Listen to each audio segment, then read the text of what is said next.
ActionAid Burundi et Initiative citoyenne pour l'environnement et le développement durable, ICED en sigle, ont organisé un atelier de plaidoyer sur la mobilisation des ressources intérieures et la gouvernance des ressources naturelles au Burundi.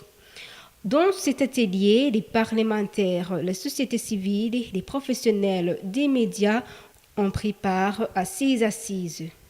3 thèmes principaux ont été développés, à savoir le rôle des parlementaires, société civile et médias dans la lutte des flux financiers, le réseau des parlementaires africains sur le flux financier illicite et la fiscalité, la campagne Arrêtez l'hémorragie, quel bilan et contribution. Plaidoyer sur la gouvernance des ressources naturelles au Burundi. C'est pour moi un honneur de m'adresser à vous au nom des organisations partenaires et qui vous ont invité, dont ICED, dont Christian Aid et ActionAid. C'est donc un honneur à nous tous à l'occasion de cet atelier dont l'objectif est de contribuer à la mobilisation des ressources financières intérieures et à la bonne gouvernance des ressources naturelles. En effet, le Burundi est resté longtemps dépendant de l'aide extérieure pour son financement, pour le financement de son développement, et l'environnement n'est pas non plus favorable en raison de la crise internationale et qui n'est pas favorable, mais aussi en raison de la crise financière et au niveau international qui se fait toujours sentir et de la contraction significative de l'aide étrangère au Burundi. L'apport des ressources naturelles dans le budget du pays a toujours été faible. Toutefois, le Burundi s'est concentré ces dernières années sur l'exploitation du secteur minier et de nombreuses études confirment l'existence d'un potentiel important dans son domaine. Et plusieurs voix s'élèvent cependant pour déplorer les fraudes et risques d'appropriation des ressources par certains groupes d'exploitants qui échapperaient toujours en partie ou alors en totalité à l'imposition malgré de nombreux efforts de restructuration du secteur par le gouvernement du Burundi, notamment à travers la révision des codes fonciers et miniers. ActionAid du Burundi, Christian Aid et ICED se sont toujours engagés à prendre une part active dans la mobilisation des ressources intérieures parce qu'elles permettent à l'État de compter sur ses propres efforts et à réduire la dépendance extérieure. Toutefois, tous les acteurs doivent prendre conscience que les ressources naturelles s'épuisent avec le temps et peuvent provoquer des dégradations irréversibles lorsqu'elles sont exploitées sans stratégie de sauvegarde des écosystèmes et sans stratégie de protection de l'environnement.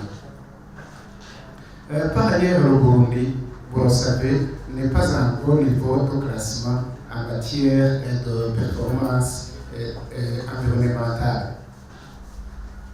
Honorables parlementaires, mesdames et messieurs les représentants des ministères partenaires, distingués invités, chers partenaires, mesdames et messieurs, nous croyons fermement aux capacités des peuples à fédérer leurs efforts pour trouver des solutions appropriées à leur contexte afin d'améliorer le bien-être en général.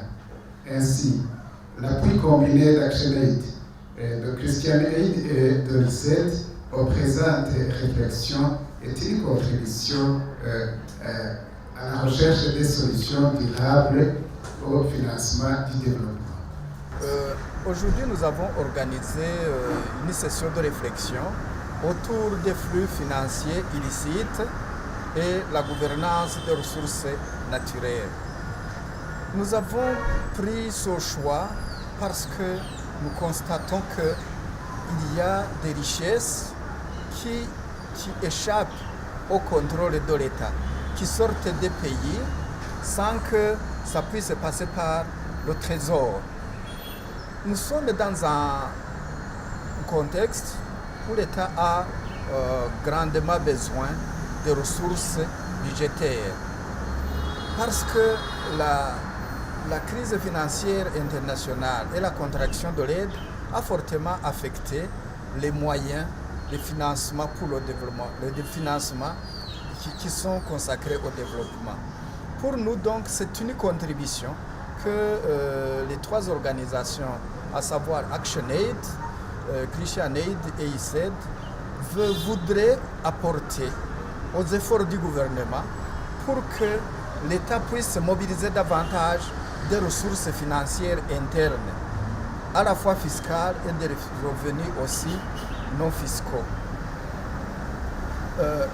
L'objectif également, c'est d'abord de renforcer les capacités, de comprendre le potentiel, mais aussi de comprendre les défis pour que les décideurs puissent être éclairés, pour que nous puissions faire des propositions concrètes aux décideurs. Nous voulons également élargir, approfondir, renforcer les capacités de tous ces acteurs, à la fois les parlementaires, à la fois les organisations de la société civile et les citoyens, parce que les ressources naturelles d'où viennent les richesses, les richesses naturelles, ce sont des ressources épuisables. Donc on a besoin de mobiliser la population pour qu'elle puisse contribuer à la protection, mais aussi à l'éveil, à la surveillance, pour que ces richesses qui sortent du pays illégalement soient retournées dans le trésor de l'État.